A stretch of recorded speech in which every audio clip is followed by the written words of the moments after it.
Welcome back to the show, everyone. It's DinaKalmeta here. And for today's news, I'd like to start with this piece from Prophecy News Watch. And the headline reads, Satellites Under Siege, How Global Powers Are Weaponizing the Skies. The world has always feared wars fought on land, sea, or even beneath the waves. But the next battlefield may be the silent void above our heads. Space, once hailed as humanity's final frontier, has now become the staging ground for the greatest military and technological struggle of our age. Nations are racing not only for dominance, but for survival itself, and the stakes are no less than civilians' ability to function in the modern world. Every day, most of us rely on satellites without ever noticing it. They direct our GPS, keep global trading moving, power our communications, feed our weather forecasts, and form the nervous system of military defense. More than 12,000 active satellites now orbit Earth, serving as the unseen infrastructure of both global economies and national security. They are also the first to spot missile launches, giving nations precious minutes of warning. But that very reliance makes them a prime target. In a future war, satellites could be the first and most devastating casualties. And Russia's ambitions in space are not just about dominance. They are about deterrence through fear. National security officials now warn that Moscow is developing a nuclear space-based weapon designed to do the unthinkable. Take out virtually every satellite in low Earth orbit at once.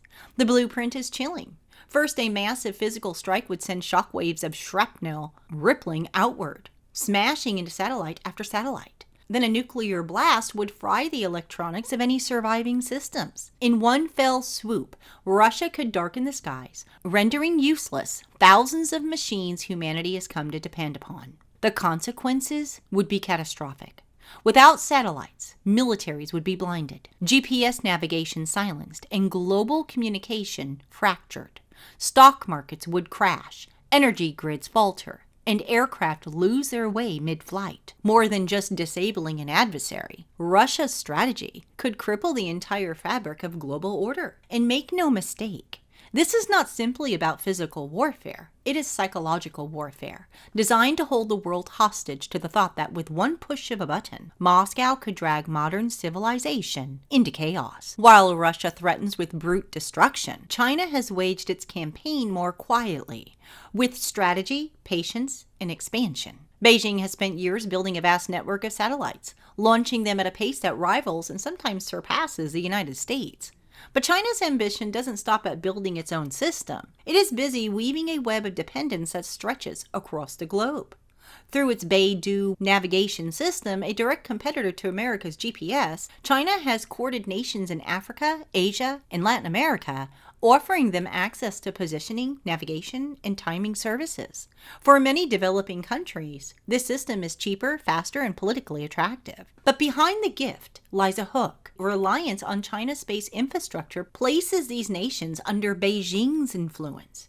Their militaries, their economies, even their transportation systems could, in a moment of crisis, be subject to China's control. China also invests heavily in anti-satellite weaponry, lasers that can dazzle or disable optics, cyber capabilities that can hijack signals, and missiles capable of physically destroying satellites in orbit. Each move demonstrates Beijing's understanding that the side which controls space will control the future of warfare, intelligence, and trade. This is not just about satellites. It is about creating a new world order where nations orbit around China's gravitational pull. Now, what about the United States? Well, for decades, America enjoyed the unchallenged superiority in space. Its GPS system became the standard for the world. Its military satellites allowed unmatched global surveillance, and its technological leadership gave it confidence as space was a secure domain. But now, the U.S. faces a new reality. Both Russia and China are rapidly eroding its advantage,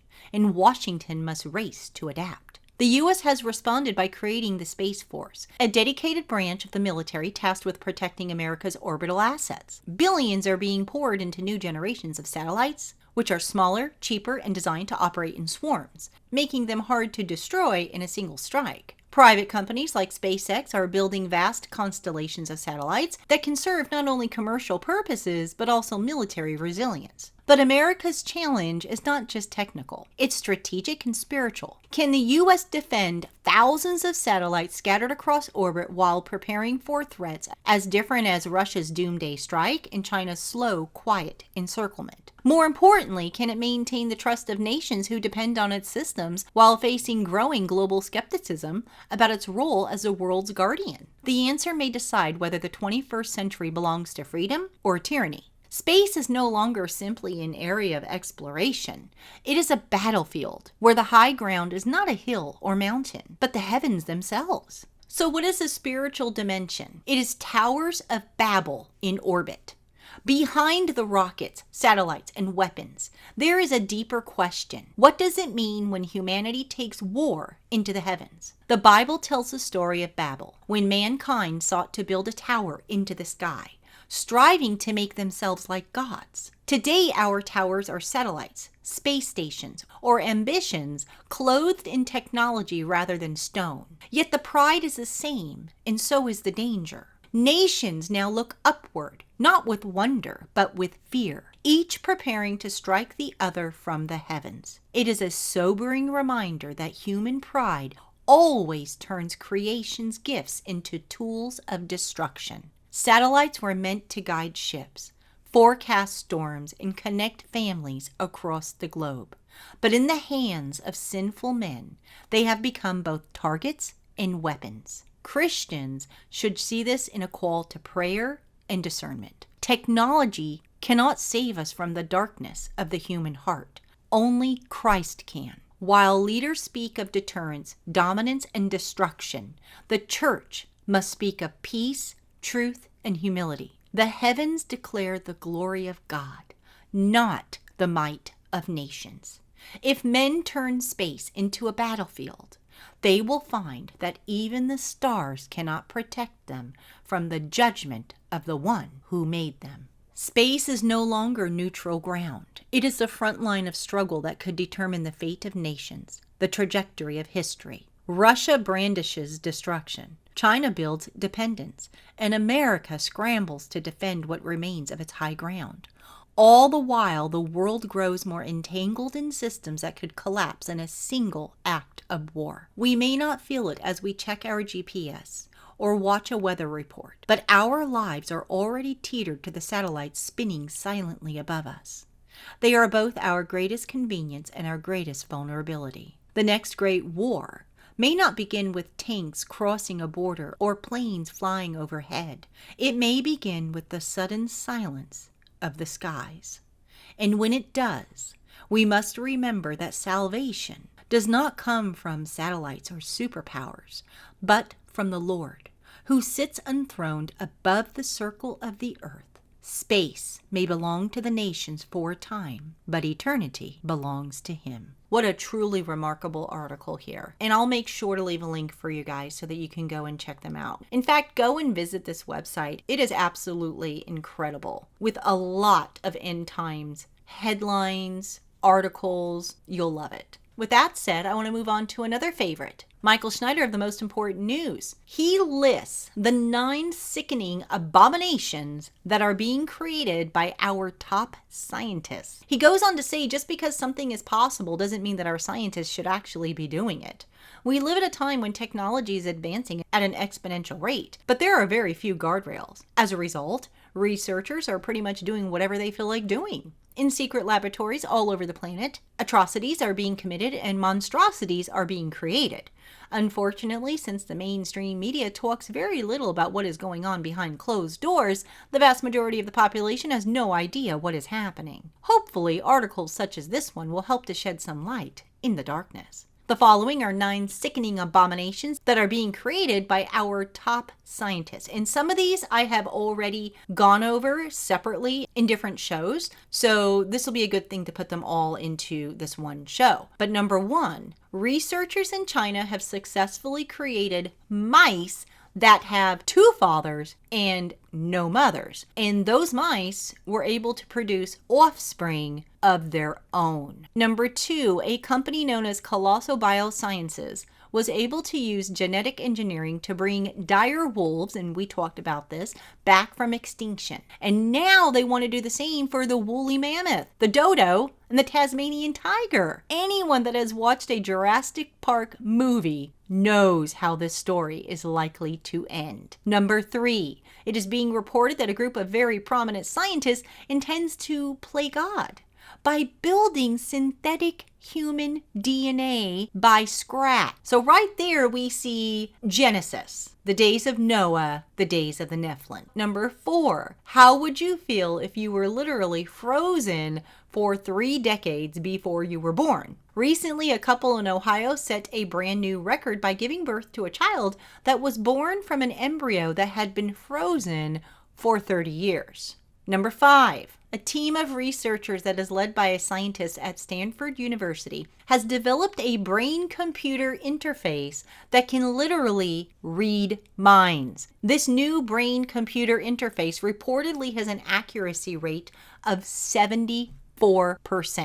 I used to always say, no one can read your mind except for God. But now we're reading about this abomination that has a 74% accuracy. Published in the journal Cell, the work could enable brain-computer interface, or BCI systems, to help people who cannot speak out loud communicate by silently thinking a password to activate the system. This is the first time we've managed to understand what brain activity looks like when you just think about speaking.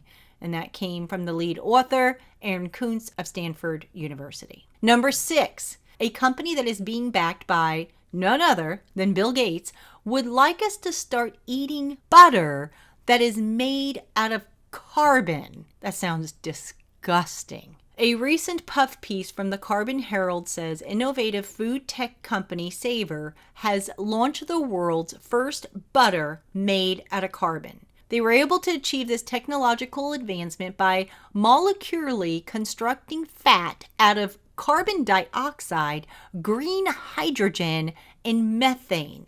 This revolutionary product aims to answer the growing need for sustainable food chain solutions that offer a reliable alternative to agricultural dependent oils. That just sounds disgusting and very, very unhealthy. Number 7, how can anyone possibly think that this is a good idea?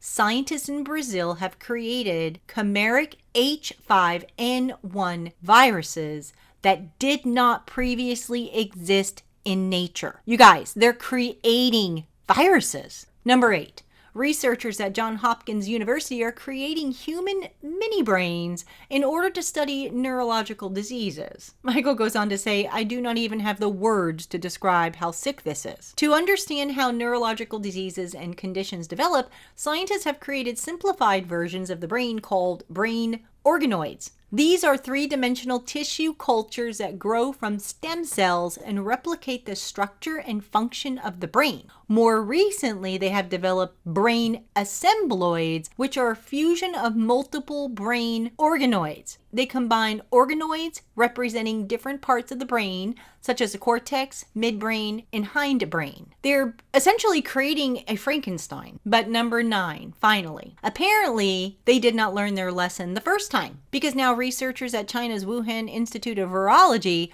are playing around with the monkeypox virus. The researchers are particularly interested in a protein that can disrupt the human immune system's ability to signal the presence of viral material. Michael goes on to finally conclude what I have shared in this article is just what we know about. How much more is going on behind closed doors that we don't know about? When our scientists try to play God, there will inevitably be unexpected consequences. We are absolutely living in the days of Genesis, with the Tower of Babel, with all the satellites. And here we have the days of Noah, the mixing of the DNA, the bringing to life these historic animals, creating brains and DNA. Jesus said, just as it were in the days of Noah, so also shall it be in the coming of the Son of Man. And that is exactly what we're seeing. But those are your headlines for today. Please do leave your comments below this video. I'd love to hear your thoughts. Also, come and visit me on my social media pages as well as my website.